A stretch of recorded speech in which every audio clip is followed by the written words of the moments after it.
Live from Gulfstream Park in South Florida, this is a special edition of Racing Across America with Seth Merrow.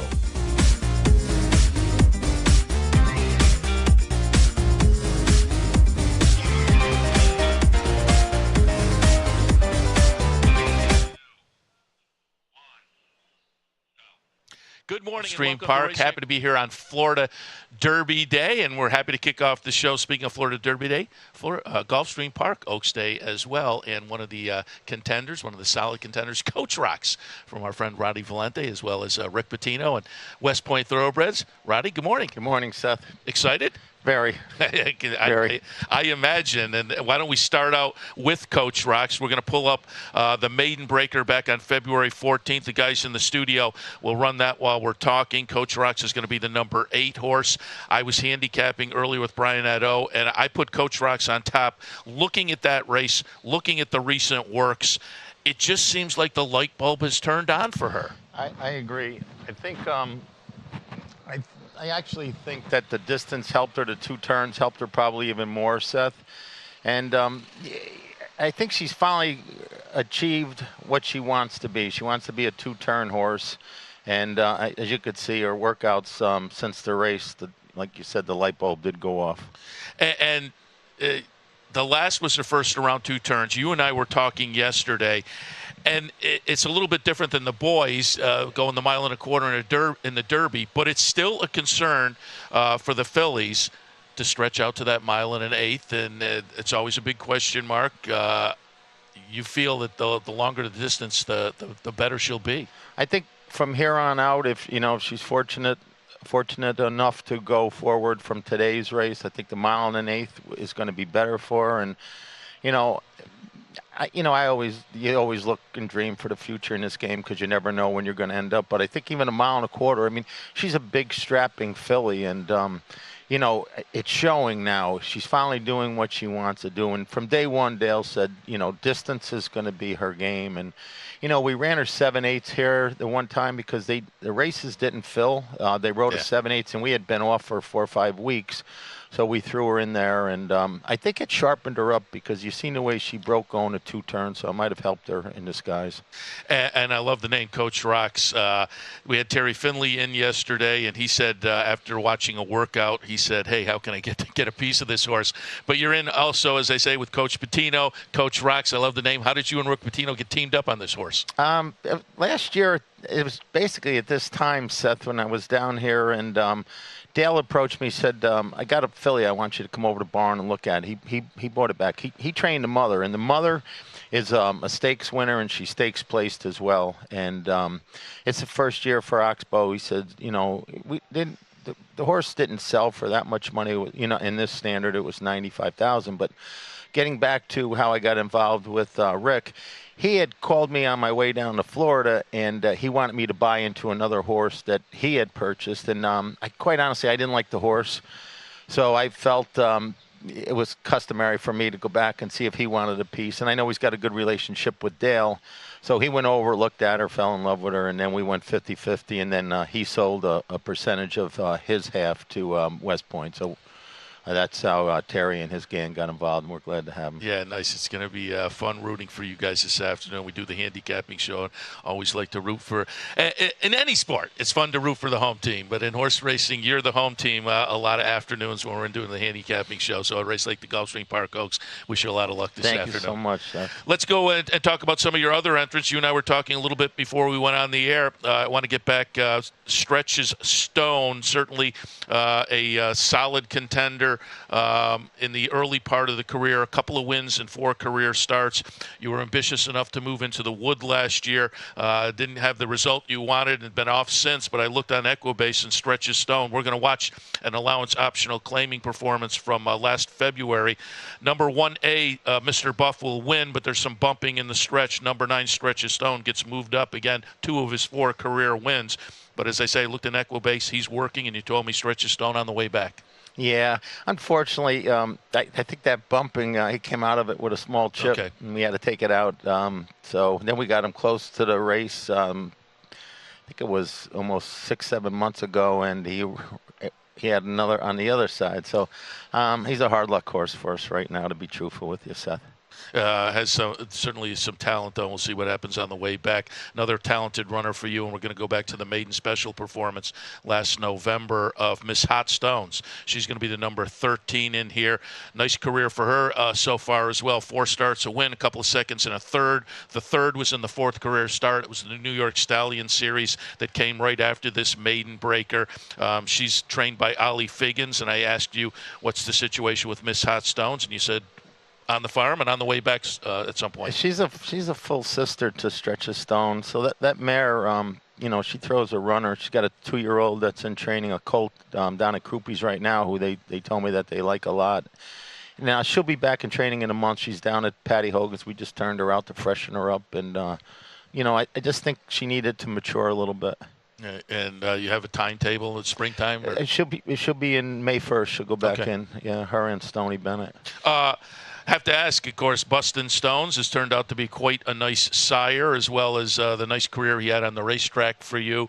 Any homebreds headed to the track this spring, or any that were foaled at this early part of the year? Yeah, right now I've had 3 for this coming year, and there's I believe I have 6 down at Croupies that are 2-year-olds that should be ready early, because I sent him down early. Croupier always said, take advantage of it. He's precocious, and we'll get him ready. So they've been training well down there right now. And I've asked you this before. It's got to be kind of extra special. It's always fun to be in the winner's circle, regardless. But when you race the father and race potentially the mother as well, and now you have a homebred, that has to add something to it. Seth, it's funny, but even like yesterday, Tribeca ran with Gary Siaka, got beat, a nose at the wire. I mean, I watch all of his offsprings, like wherever they run. It's kind of like having a lot of children that you can follow playing sports, and I was always an advocate to watch kids playing sports, so it's nice having a stallion. Like I say, we do the handicapping show every day up there, and we're always the guy out on the set, while we're off the air and showing the races out on the set and in the control room. We always pay attention to the Bustin' Stones horses. We're always rooting for them as well. I appreciate that. I saw, speaking of the handicapping shows, the last couple of weeks, not more than 3 weeks ago, I saw you had claimed a horse down here. You're jumping in a little claiming game down in Florida? Yeah, I think I took a couple down here, but the one that I took that you're referring to, it was a Bustin' Stones, and she is going to run on the 8th of this April, I believe. The 8th is a race for her, so. And remind us again, we talked to you before about this, the claiming game. Is it you're looking and, hey, you then say to a trainer, what do you think of this horse, or let's jump in for this horse, or the trainer sees a horse and calls you and says, hey, pull up the replay. Let's how does it work? No, it goes both ways. You know what I mean? I might be asleep, and they'll bring one to me, or I'll find something and run it by them. And they're at the track, so they get more information as far as soundness from horses. I have a business to run. I could watch replays and that type of thing, and do the pedigree, Seth. But I leave a lot of that up to the trainer as far as if they know that the horse is sound. I mean, they watch. They're there every morning watching horses work, and you see if one's got a problem, or how they're training into the race. So it's basically a 50-50 split. And the claiming game also, you had some nice runners up at Finger Lakes, and that's one of the nice things.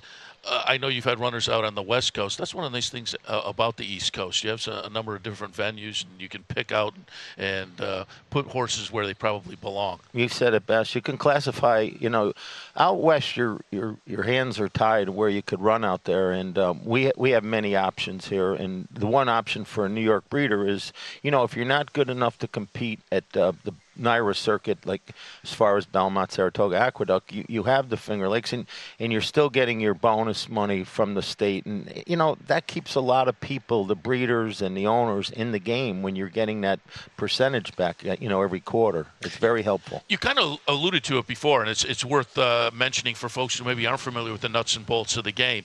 If you have a horse like Bustin' Stones, a sire like Bustin' Stones, and the horses get sold, as the breeder, you still pick up some checks when those horses win.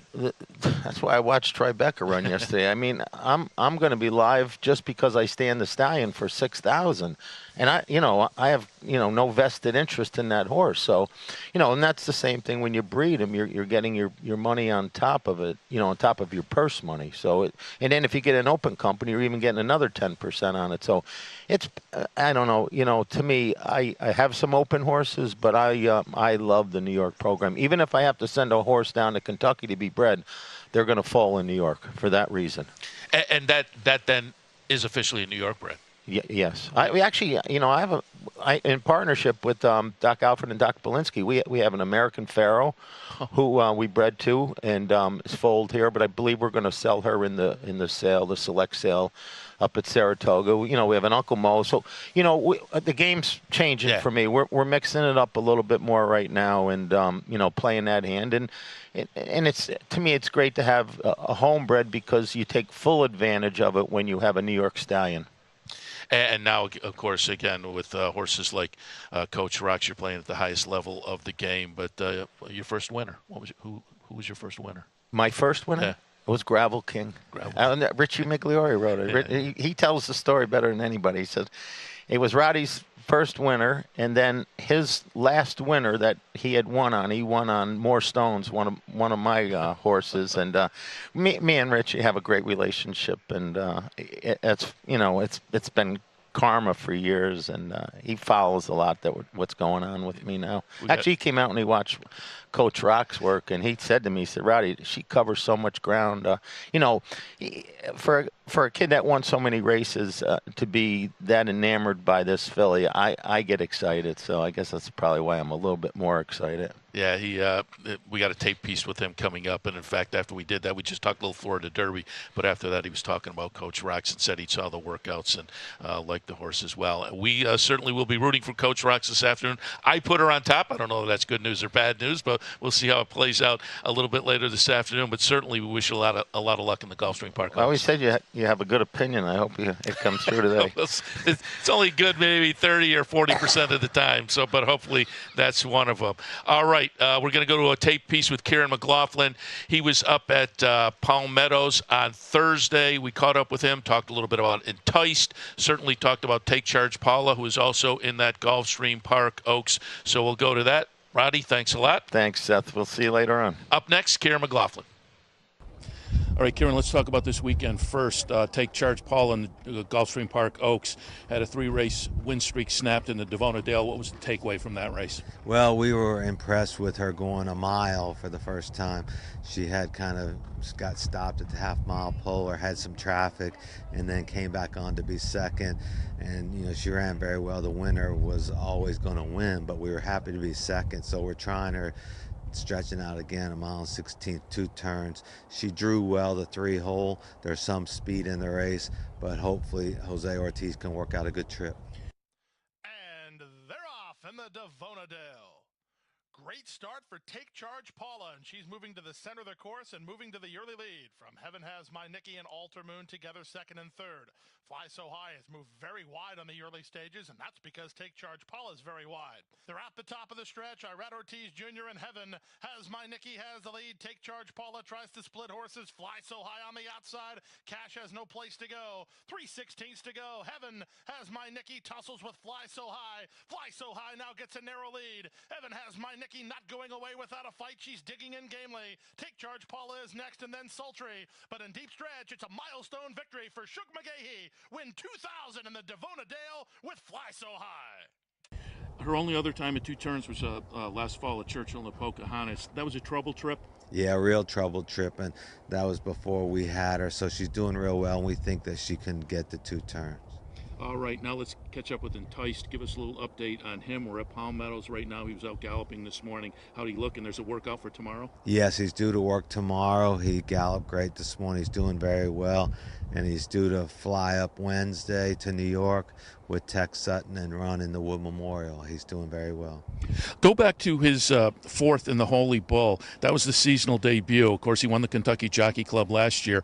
What happened in the Holy Bull? Were you able to figure it out, or just a head scratcher? Yeah, we just drew a line through it right away from being down inside in the 1 hole, and he's a big horse, and he would prefer probably a clean face and didn't like it down inside. So we just threw it out and went to New York, and he drew 9 of 9 and had a beautiful trip and a clean face and won impressively. And the leader is still Master Manipulator. He gets away now to lead by a length.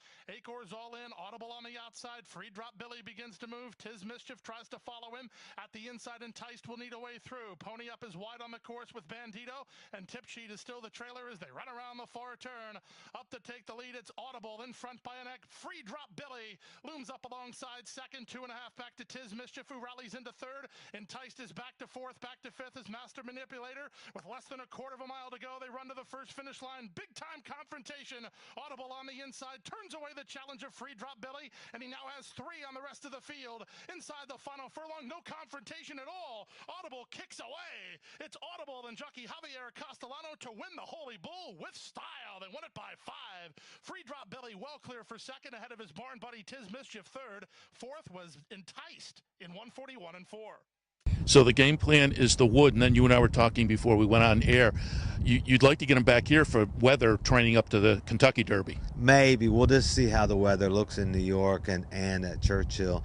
We know he likes Churchill, so we can't use that for an excuse. He won there last fall. But we'll, here in April is always beautiful, nice weather, and kind of quiet track because everybody has shipped. So we might, in fact, FedEx or Express him back down here after the race. There's FedEx trucks, planes going. So we might FedEx him back after he runs. And you and I were talking beforehand, talking about FedEx, and you've used that service before. It's kind of unique. They have equestrian employees that'll take care of the horses. Yes, they do, and they go right out of Fort Lauderdale to Newark, and then we van over. We did it with Avery Island before, so we could do it with Entice, but we'll just have to see how it all goes. Give us a little update on Avery Island. He's on the at Keeneland. He has 30 days off, and they'll reevaluate. And no surgery was required. He just was off, and it was a little bit hard to figure out what happened, and maybe hyperextended his knee. But he's okay, ligament, not anything major. So they'll look him over pretty soon, and then we'll figure out how long he's going to be off. But it was a shame. Bad timing, nice horse, but hopefully we'll have him back in the fall. Good luck with Take Charge Lady, and good luck with Entice. Take Charge Paula. Thank you very much. Then came Parvis over on the inside. Next of all, El Sahem with Sheikh Zayed Road in the white and red down on the fence from Rare Rhythm, the white cap. Next of all is Natural Scenery for Zerabad, is back fourth from last. Prince of Aaron Jansoon. And last of all is Run Time. Down the back of the course they go, inside 1,200 metres left to run, and Frontiers Man's made all so far. Out by a length over Red Galileo in second. A gap of 5 or 6. A big orange. Barbados travels okay, the fence. Followed then by Gold Star, Dalla Harold over on the rails from Parvis Torsador. Next of all is Sheikh Zayed Road, El Sahem for South Africa up on the outside. Then Rare Rhythm. They were followed by Natural Scenery. For Zerabad still a long way off them from Prince of Aaron Jansoon. And back of the Dale is Run Time as they come down towards the top of the straight. Frontiersman shows the way. Red Galileo goes up to its bridle now at the top of the lane. They're still 6 lengths in front of Lost Barbados and Big Orange. Now Gold Star makes us move from Dal Harold. They were followed by Rare Rhythm around the outside with Elsa Hammer. Parvis getting into the clear. Sheikh Zayed Road for Zerabad's got a stack of ground to make up. Into the straight. Frontiersman, the leader. Red Galileo about a length away. They were followed by Gold Star out of the middle. Now Rare Rhythm for Zerabad begin to chime in. They come with great runs. The leader is Frontiersman, but for Zerabad looking to be the only horse to win 3 times on World Cup night, and it's going to do it. It's raced away for Zerabad. Rare Rhythm, Sheikh Zayed runs on, but a great performance from Zerabad, an absolute superstar. Zerabad wins. Second, Sheikh Zayed Road, followed by Rare Rhythm. Close up over on the inside was Frontiersman, a great run from Parvis, Gold Star, Prince of Aaron, then Red Galileo, Jansen. We are international this morning. Just watching the Dubai World Cup as we're plugging in some of the Dubai races this morning. Again, just as we go off the air a little bit later, 9:30 will be the UAE Derby, about 12:50 the World Cup, so stay tuned for all of that. Right now, however, we will go to another taped piece. We talked with Nicholas Tomlinson up at Palmettos on Thursday morning. He is a Mark Casse assistant, so we got a little update on Mississippi, who's racing this afternoon, and Determinate, Flame Away, Got Stormy, also racing this afternoon in the Sanibel Island. So that coming up next, Nicholas Tomlinson. Nick, let's get an update on some of the runners either this weekend or coming up. Mississippi and the Florida Derby. A couple of solid seconds this year, both with 83 buyer figures. Seems to be working really well. Is he primed to move forward? He has been working very well in the mornings. We were planning on getting him to the Revel, but we thought the Florida Derby would probably be a better spot for him. He's run second here a couple times, as you said, and we think that we'll appreciate the extra distance. And he's stuck in the 9 post. Is that a concern? I think it's always a concern, especially coming from Gulfstream. That run into the first turn is going to come up a little bit quick, but we are confident in our horse, and we do think that he's going to run well. 3/4, 111 flat. Storm Runner has the lead. Mississippi, he's up into second, but he's hard working, and he can't catch Storm Runner to the first wire, or can he? Mississippi lunging at Storm Runner. Storm Runner wants the wire. Mississippi wants to get him. Here's the finish. Storm Runner. All right, let's move on to Determinate, who was Wood nominated, but seems maybe a little more of a turf runner. Nice bullet work, best of 36 on the 25th. What's the game plan coming up for Determinate? Determinate will run at Keeneland. We're still a little bit undecided on whether or not we're going to run the Transylvania or if we're going to run in the Bluegrass. We're going to work him again tomorrow, I believe, and then we'll go from there and see what's happening. And obviously here you're working on the dirt, so you have some confidence that it's not only turf. There'll be a dirt runner there as well. Yeah, we do have confidence with him on the dirt. His preferred surface may be turf, but like I said, we still have to wait and see. He's just kind of figuring things out right now, so it's kind of hard to tell what surface he does like. And you got a 3-year-old that's good this time of year. You got to take a shot. Yeah, exactly. You got to take a shot at the Derby, and yeah, we'll see how that happens. Determinate's had to cover a lot of ground. He has the lead, but Mathematician's going to make him earn it. From the outside and Gravitating, Sergeant Drive has been defeated. Determinate has the lead. Gravitating is next. Times Square splitting horses as they come to deep stretch. Determinate through it all has the lead. Times Square taps on the brakes again. Determinate wins. All right, Flame Away won the Sam Davis second in the Tampa Derby. Also a bullet workout. That was on the 25th. Finished behind Quip in the Tampa Derby. What was the takeaway from the Tampa Derby, and what's next for Flame Away? We couldn't have been any happier with him. Obviously, we would have liked to have won the Tampa Bay Derby, but he's going to work tomorrow, and we're going to head to the Bluegrass.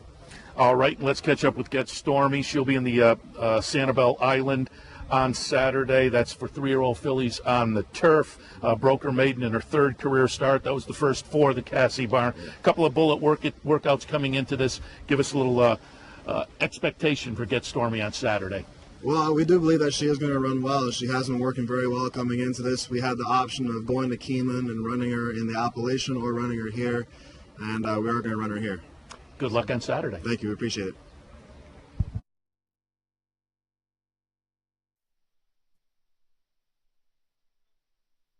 Welcome back. That Nicholas Tomlinson, a Mark Casse assistant, talking about some of those runners this afternoon and in the future as well. Also caught up yesterday, in fact, with Jason Blewett and Richard Migliore. Got the two of them give some comments on the Florida Derby. Some old friends formerly up in New York, but now down here in Florida for the weekend and beyond. Here they go, Jason Blewett, Richard Migliore. Migliore, Jason Blewett. We'll get some Florida Derby comments before we do that. It's been a while now. You've been implanted. How's the Florida gig? It's been good, man. Working on my tan, loving life here in South Florida, and great seeing you, and certainly being reunited with the Meg. Reunited, and it feels so good. I'm getting the opportunity to work with you down here as well. It's great. And I've got a very strong opinion in the Florida Derby. I don't know if we're on the same page, but Catholic Boy, the way he is trained up to the race, the way he breathes here at Gulfstream, I just think he's sitting on a breakout performance. I loved his Remsen last year when he made two distinct moves and really finished the deal, and I think tomorrow he's going to be very tough to beat. I'm taking the favorite. I'm taking Pletcher and Johnny with Audible. I know he's a pretty average workhorse, but judging from what I've heard from Todd and from what I've seen, that's just the way he is in the morning, and his Holy Bull victory, I think it speaks for itself here. It was just an awesome, dominating effort. I'm in the same camp. I used Audible on top, Catholic Boy underneath. The 3-year-olds so far this year have not been, except for California, haven't been able to come back and validate big performances. But that Audible performance last time was so good, I had to go there. But I'm like you, I like the Remsen from Catholic Boy. Catholic Boy, again, he'll get the mile and eighth. He's, won, he's been successful at it already. Promises fulfilled, the Fountain of Youth winner. Looks like he lightened up quite a bit out of that race, so I'm a little suspect if he's not going to regress. If Catholic Boy doesn't get it done, Audible's the most likely likely winner. And I think we need to give a shout out to all our good friends at Capital OTB. No, absolutely. We love everybody up there in the capital region, certainly all the way to Saratoga. Yeah, we'll see you this summer. I'll be up there. My wife's from Saratoga Springs, so we'll see you this August, and always good running into you. They're the best.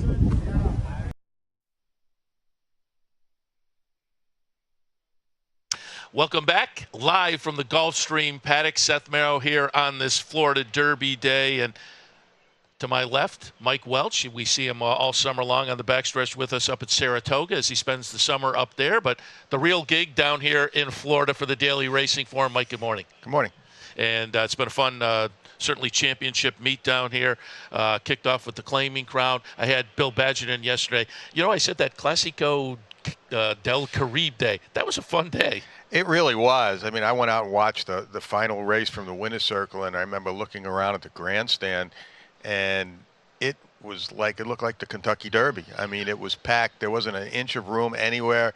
The fans were loud and crazy. We had the Spanish announcer who was terrifically colorful.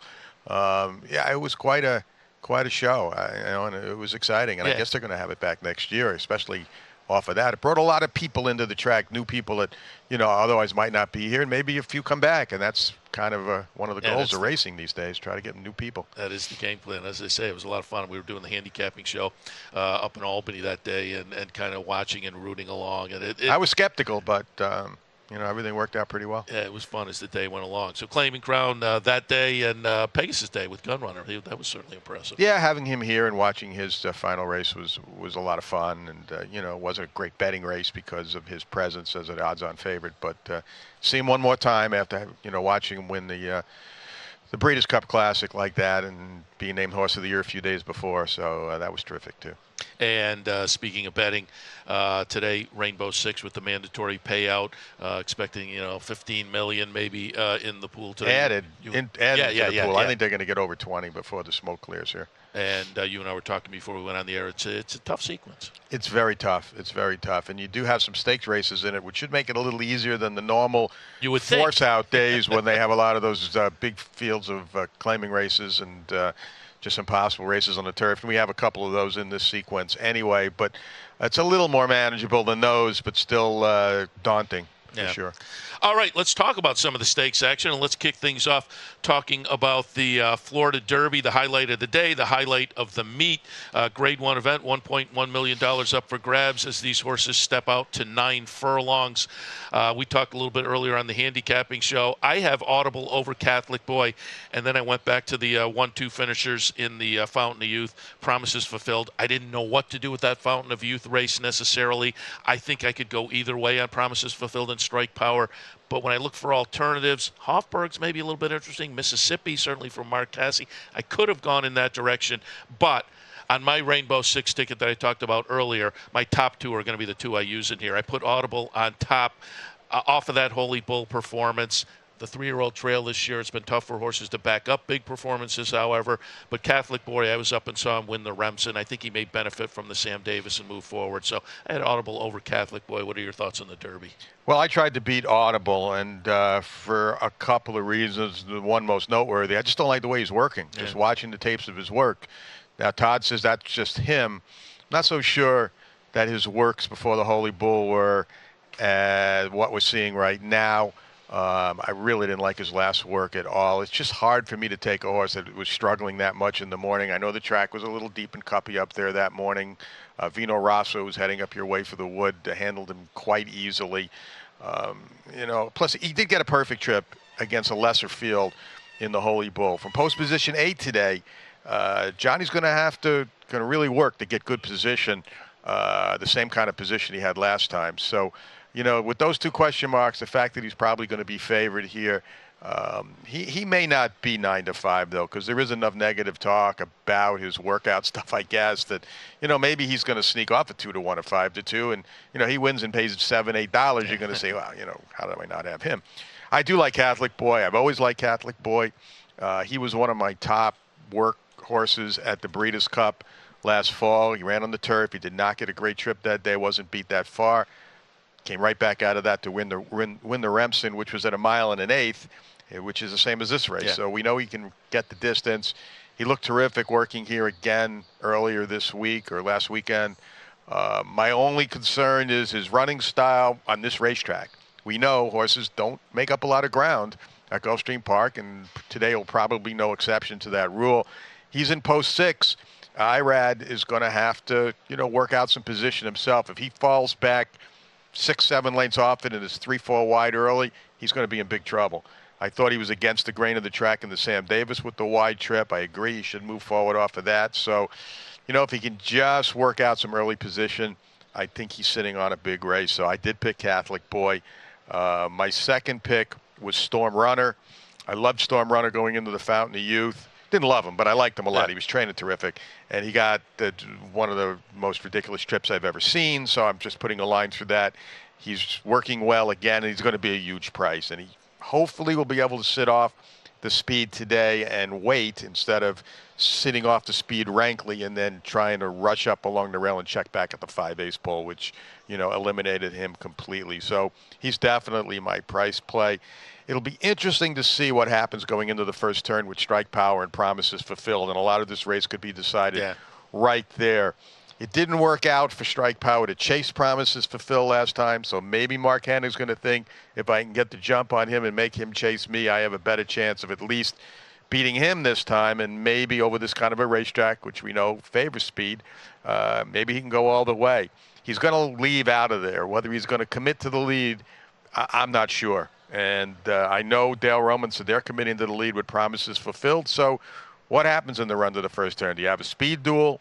Does Strike Power outrun Promises Fulfilled and makes him chase, which I think would hamper Promises Fulfilled chances if he has to chase instead of being loose in the lead like he was last time. So, the run to the first turn is going to be really key. It always is in these kind of mile and a 16th, mile and an 8th races here, but maybe more so, even with only a 9-horse field, see who gets position. And I agree, Hofburg is really a kind of a question mark in here. I think this horse is very good. He has a lot of talent. He overcame a lot to win his maiden. Bill Mott wouldn't just throw one in for the sake of throwing one in. I'm sure the horse must be doing good up there at Payson Park. It wouldn't shock me to see him have an impact, but, the experience factor does count for something in races like this. If he doesn't pan out in here where he qualifies for the Derby, I think we will hear from him down the road, whether it's on the Triple Crown trail or the second half of the year. Yeah, I mean, this time of year, you have a horse, the 3-year-old that looks talented. You have to take your shot, but it jumped out to me, as you say. A guy like Bill Mott is not going to throw a horse to the wolves necessarily. So we'll see what happens. I think it's an intriguing event, and certainly some solid contenders coming out, moving on to the Kentucky Derby.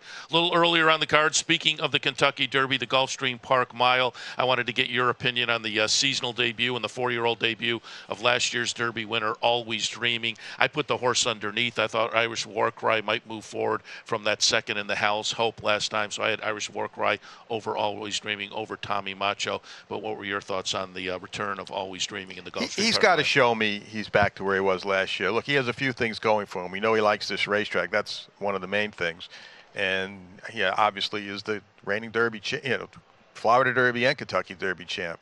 But he's going to be a short price. Watching his works, he looks like he's just been okay. He just got to show me that he's the same horse he was at this time last year. There was some thought maybe he was just in the right place at the right time the day he won the Derby. And if he's a short price, I got to play against him. Irish War Cry, to me, is definitely the horse to beat. He ran well off the bench last time. He continues to work well. So I think he'll be the favorite over Always Dreaming. I threw Conquest Big E in at a big price. This horse has had horrible trips his last 2 starts. He almost beat Tommy Macho with a terrible trip 2 starts back. Last time, same thing. He didn't break well, and he got knocked around and lost all chance there. He's got the rail, which at a mile can be a big advantage if you break. This horse has a tendency at times not to break. They worked him out of the gate the other day with Jose Batista on him. He broke well, and he worked sensational. I'm just taking a shot, especially if we see the track is favoring inside speed today. If he can get out of there and get to the lead, I think he's worth tossing in at a big price. All right. Also wanted to get an opinion because we had our friend Roddy Valente in earlier, so get an opinion on the Gulfstream Park Oaks, what you think of Coach Rocks. I put Coach Rocks on top, but we did the handicapping show earlier, and my partner Brian Edo said really evenly matched bunch. So you could go in a bunch of different directions and maybe have the same level of confidence. But I thought Coach Rocks was good. I liked the race 2 back from Take Charge Paula. I think if we get back to something like that, and there was a, buyer-wise, there was a slight move forward last time in the Devona Dale. I thought Cash probably could benefit from that Devona Dale and only the second start of the career, and I put Princess Warrior in my mix as well. But I put Coach Rocks on top. Just seems that we'll see this afternoon, but it seems like last race was maybe a light bulb moment because the last 3 works were good too. So she's training great. Roddy's been quizzing me for weeks now on how she's doing, and there's no doubt she's doing excellent. Big step from a maiden race to a grade 2. It looks like her game is to put her on the lead, but there's going to be a few others in here that have the same thoughts. I mean, 831's probably got to go from the rail. Take Charge Paul is going to be close. And those outside horses breaking from those outside posts, especially like Alter Moon and maybe Silver Bay stretching out off sprints, they're all going to be going. So it could get jammed up pretty good up front. And, again, I don't advocate playing horses from off the pace on this racetrack too much, but could be a speed kind of a duel it'll set up. And I took Princess Warrior. It looks like there's going to be at least one scratch in here. CS in Charge worked this morning. We know she's out. I hear Here Comes My Nikki is going to come out too. I thought she would work this morning, and she did not. So maybe they had a change in heart. That will take some of the speed out, but it will also move horses like Princess Warrior and some of these others into a more manageable post position. I just thought going turf to dirt, coming off a 2-turn race where she ran well, trying a surface she'd never been on before, and Here Comes the Bride. She looks like she'll get the distance. There's a big question mark on a lot of these about the distance, including the favorite, Take Charge Paula, who's never been around 2 turns before. So I took Princess Warrior as my top pick, and I like Cachet too for a price. Horse is doing terrific. Worked with Strike Power and more than held her own a few weeks ago. And I think she should be able to sit off in that second flight too. Whether she could pass 4 or 5 horses in her 3rd start of her career on this track, it remains to be seen. But she'll be some value. So I looked at those 2 as my top 2, the 9 and the 4. Take Charge Paula and Coach Rocks, I'd be underneath with them. And just also wanted to get your opinion because you mentioned it's hard to come from behind on the main track. We were talking earlier in the handicapping show about the Pan American. I put Sadler's Joy underneath. I had High Happy, the Pletcher horse, on top. Sadler's Joy, to me, is probably the best horse, but when you have the come-from-behind style, you're always up against it a little bit. But, boy, that last race was very impressive. That was a miracle win from where he came from. I've always liked Sadler's Joy, too. I loved him at Saratoga when he won that Grade 1, just off the way he had worked that day. It was a not typical Tommy Albatrani work before a race, and that's because he put Julian Leparoux on instead of having one of his riders do it. But, he is a tough horse to take single in the Rainbow Six just because of what you said, his running style. And he could prove vulnerable here. A lot of people, though, seem to be leaning toward High Happy, and that's who I picked as well, stretching out to a distance that he seems to prefer, and he'll definitely have first run over Sadler's Joy. So I'm using those 2 in the Rainbow Six. Bigger picture is a Grade 1 winner and is training okay. I suppose if you want one more, you'd throw him in, but I might just try to make a go with those other 2, and one from up front and the other from far back. Mike, always appreciate the visit. And again, folks can find your coverage of Florida racing in the Racing Forum, drf.com, or the hard copy as well. Certainly appreciate it. And obviously, you also are the guy to lean on for workouts leading into the Triple Crown races. When do you head to various venues for that? I'll leave for Kentucky on April 21st. That's when I have my ticket right now, depending on what any of the local Derby horses that are, training up to it that are here at that point, especially Todd, decides to do. But last year, the last couple of years, he usually works that Saturday morning, and then I hop a plane Saturday afternoon and be at Churchill the next day. If for any reason he moves to Sunday or something because of weather, then I'll stay another day. But that's my schedule right now, 2 weeks out to Churchill. And between now and then, just watch whatever the Derby horses remain around here. Could be Strike Power, could be a couple of Todds, could be Catholic Boy who'll be in Ocala, or who knows who coming out of this race. But Kieran said he'd go to New York and probably try to get back. If he does, then we'll have Entice too. And, the Romans horses, I'm going to guess they'll leave here and head to Kentucky. But we still could have 3 or 4 hanging around the area at least for a few weeks. Highly recommended as we go into the Triple Crown. You check out Mike Welch and his comments on the workouts. Mike, appreciate the visit. My pleasure. All right, we'll go to another tape piece. Speaking of Todd Pletcher and Pletcher horses, we caught up with Todd yesterday. He filled us in on Audible, obviously, but we also talked Magnum Moon, Noble Indy, and some other of Todd's 3-year-olds. Todd Pletcher up next. Let's start out with the big horse, Audible. Big race last time. He's been off a little bit, but boy, the non-winners are 1 win at 84 for a buyer figure. The Holy Bull for a 99 jumped up nicely. Has he improved as a 3-year-old?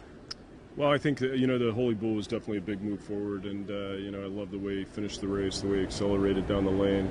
So we feel like if he can repeat that performance, he's got a great chance. Talk a little bit about the post position. It's the 8 post. Is that a concern? I think anytime you draw outside at Gulfstream going 1 mile and 1/8, you're a little bit concerned. It's 8's better, obviously, than 10, 11, 12, but it's still a little bit of a concern. Hopefully he breaks cleanly and John Velasquez can move him over into a spot where he didn't lose too much ground the first turn. Audible on the inside, turns away the challenge of Free Drop Billy, and he now has 3 on the rest of the field. Inside the final furlong, no confrontation at all. Audible kicks away. It's Audible and jockey Javier Castellano to win the Holy Bull with style. They won it by 5. Free Drop Billy well clear for second, ahead of his barn buddy Tiz Mischief third. Fourth was Enticed in 141 4. Nice New York bred. Talk a little bit about the sire, Into Mischief. He seems to be a sire that's just doing extremely well at the moment. Just seems to get better with each crop, and we're happy to have a few of them. Let's go through some of the other talented 3-year-olds from recent weeks. Magnum Moon, 3 for 3 now. The Rebel Stakes. What's next for Magnum Moon? We're planning to go back for the Arkansas Derby. Seem to really like the track at Oaklawn, and that was kind of the schedule we'd laid out, so we're going to stick to it. Magnum Moon has taken over the lead. He's 2 lengths in front from Title Ready. Combatant splits horses. Solomini's got to go from there to the outside end. Higher Power and Magnum Moon comes to the 16th pole, and now he's 3 in front. Combatant and Solomini chase him to the wire. It is Magnum Moon, undefeated and a Rebel winner. Noble Indy, I want to get your take. Won the Louisiana Derby. I used him on top of the stretch. I thought he was going to be 5th. What did Johnny say when he got up? Boy, he would dug in the stretch and wouldn't let him go by. Came back again. Yeah, he fought hard. I was a little concerned turning up the backside. It looked like he was a little keen, a little eager, pulling Johnny a little more than I would have liked. I think the blinkers did the job a little too well at that point, but maybe down the lane when those horses came to him, you could see him again. He had time to re-rally and fight back, and it's rare that you see any horse fight back after they look like they're beaten, but much less a lightly raced 3-year-old. So you're happy with the equipment change? Yeah, I think we might make a little adjustment to the blinkers and trim them down a little bit, but I do think they had a positive effect. I want to get into just an update, some ideas on some of the other good 3-year-olds you have and what the game plan might be for them. Biblical 6th in the Remsen, but won a nice allowance race on March 4th. What's next for Biblical? We plan to take him to Oaklawn for the Northern Spur, which is an undercard stake, in the Arkansas Derby. He's a horse, that we feel like has more potential than we've seen so far. We think he's still developing, and I think distances down the road will suit him. So maybe he'll turn into a Belmont horse for us. And Maraud, kind of interesting because I looked at the Wood nominations. He was among the Wood nominations, but clearly he's a turf horse. Won the Palm Beach last time out. Dirt in his future, or you have a 3-year-old this time of year, you want to nominate and just keep the options open? We were keeping the options open and had talked about at some point trying him on the dirt. Right now we plan to go to Transylvania on opening day at Keeneland, and but at some point we might give him a try on the dirt. And finally, National Flag, a couple of wins and 4 career starts, won the allowance on the 2nd of March. Has yet to try 2 turns, but certainly looked good in that last race. What's the game plan for National Flag? Right now we're planning on going to the Lexington, stretching him out to 1 mile and a 16th. We feel like that's a kind of a middle ground, stretch him out, and hopefully he's a horse that'll develop into a good stake horse for us this summer. Good luck tomorrow with the Audible. Thank you. Thanks to Todd Pletcher for taking a couple of minutes to fill us in on his 3-year-olds. Well, with the Florida Derby coming up, we wanted to certainly touch base with the people who handicap here at Gulfstream day in and day out, Ron and Acacia. So up first, some Florida Derby thoughts from Ron Nicoletti. Sitting on the Gulfstream set by the paddock with Ron Nicoletti. Good morning, Ron. Good morning, Seth. How are you today? Very good. We have you the day before the Florida Derby, where we're going to get some thoughts, but also How about the Rainbow Six? The Rainbow Six, it's really getting wild now. It's starting today with $4.5 million. If they don't hit it today, the guesswork is out. Is it going to be $20 million, $21 million in the pool? And the best part, you can get it for 20 cents. So we'll see if that does come to fruition. Now, I'm thinking it's not going to get hit today, and we're going to have that great Rainbow Six jackpot tomorrow. What a day it's going to be. Looking forward to it. Highlight of the Gulfstream Park Championship meet. We'll take a look at some of those Rainbow Six races, but let's start with the highlight of the day, the Florida Derby. I have to admit, I went with Audible. He was so good last time. Can he back it up? That's been the Derby Trail problem. Other than Boltioro and McKenzie, nobody's been able to back it up. But I put him on top, but I think you have somebody clever. Yeah, Audible, I took a step back because he's coming into the race off workout. So I said, if there's a chance that maybe I can spring a little bit of an upset, I went with the one horse in here, Strike Power, who's stretching out to a mile and an 8 after following a really strong victory in the 7 furlong swirl. Yeah. Comes back, runs second to Free on the lead, Fulfilled Promises in the Fountain of Youth, and I just think this horse is coming into the race. Now, we did some stats. Since they changed the configuration of the track in 2005, one hole is 0 for 13, and I talked to Mark Hennig about it, and he said, well, we're going to change that today. So they're confident, and I want to take a little bit of a shot, and I think that I'll get a little bit of a price on him because of the inside post and that Strike Power. Yeah, I had to put him in the mix. I liked him last time in the Fountain of Youth. I thought that was a good second. It was a funny race, but I thought it was a good second-place finish. Let's go a little earlier on the card. The Honey Fox for the Fillies and Mares going a mile on the grass. Nice little event in here. Who did you see in the Honey Fox? Well, I went with the 10 on Leave, and this we'll try and make it 2 in a row over the course after rallying to win the Grade 3 My Charmer here on December 16th. Shug McGay got a chance to watch this horse school yesterday. Absolutely fantastic looking. Top, it's a 4-time winner at the distance, and I'm just going Irad Ortiz Jr. in the saddle, and I think On Leave. Now you got Christophe Command, got a couple of horses in there with Lull, and Story Victoria, but I think On Leave, this is the race for this one to win. But I'm going a little deeper in the Rainbow Six. I agree. I put On Leave on top as well. Finally, let's take a look at the 12th race, the Gulfstream Park Oaks. We're excited for this one. Talked with Terry Finley. He's a partner in there. Our friend Roddy Valente, of course, from our area up in Albany, owns Coach Rocks as well with Rick Pitino.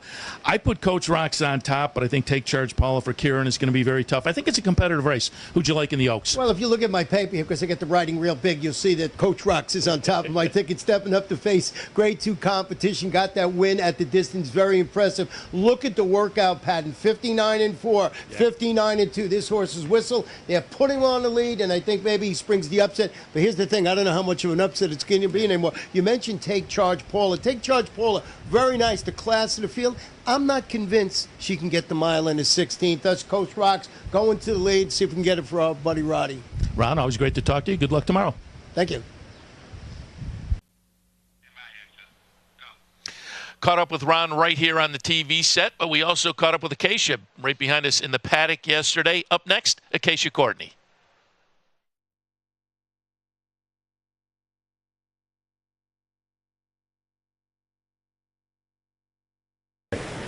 We are live in the paddock, actually in the paddock with Acacia Courtney. Thanks for joining us. Absolutely, Seth. Thanks for having me on. Want to talk a little bit about the big weekend, the big day, Florida Derby Day, and let's start out with the big race.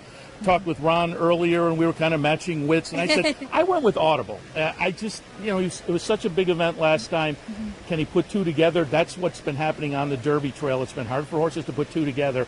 I'll wait and let him prove that he can't, though. That big effort last time, I put him on top. What do you think in the Derby? This is really one of those fascinating kind of crossroads for the 3-year-olds now. They are really proving if they're the goods or if they're not. And I've heard a lot about hesitations in Audible's works, and he's never been a flashy workhorse. Admittedly, I have been underwhelmed with what I've seen from him in the mornings in the last couple, but I was so impressed with his 3 races. And granted, in New York, maybe he was facing smaller fields, but last time out in the Holy Bowl, and yes, he's been training up to the Florida Derby, but Todd Pletcher certainly knows how to win this race. He knows how to get a horse ready, and honestly, I don't have any issue with him training up to the race because it's Todd. So I ended up using him in 3rd. My top pick is going to be Catholic Boy. I just really think he's going to sit the perfect trip. I really like how Strike Power has been coming into the race, but he's got the inside post and speed with Promises Fulfilled to his outside. So I'm looking at Catholic Boy to sit in the catbird seat. I used all three. I like it. Catholic Boy looked good in New York last year. We were there for that race. That was impressive, so it wouldn't surprise me if he bounces back nicely. All right, let's jump back to the Pan American. A little earlier on the card, $250,000 up for grabs, going 1.5 miles on the grass. Your thoughts on the Pan American? Well, I love these long distance races on the turf. I don't know, it's something kind of funny, but they're going 1.5 miles in this race, and Sadler's Joy is definitely the starting point. I do wonder if he's going to get enough pace to run out, because this is the type of horse that you have to wait to the last minute, and Julien Leparoux fits him like a glove. He rides him perfectly. You know that One Go All Go is going to send from the outside, but I ended up picking a horse on top in High Happy that I think can kind of be in the race a little bit earlier, and I remember talking to Todd Pletcher about him last time out when he was making his first start off of the layoff, and Todd said he was still kind of figuring him out. So now he's been freshened up a little bit since that race. He's got a race over this track. I think he's going to move forward. I like him too. So far we're 2 for 2. We'll see in the Gulfstream Park Oaks, because I didn't have to. I like the horse, but certainly our friend Roddy Valenti, local guy, we like to root for him. Had Terry Finley on the program with us on Friday morning. He's bought in, and of course Coach Patino as well. Coach Roch, you and I were talking before. Yeah. We watched the horse school just a few minutes ago.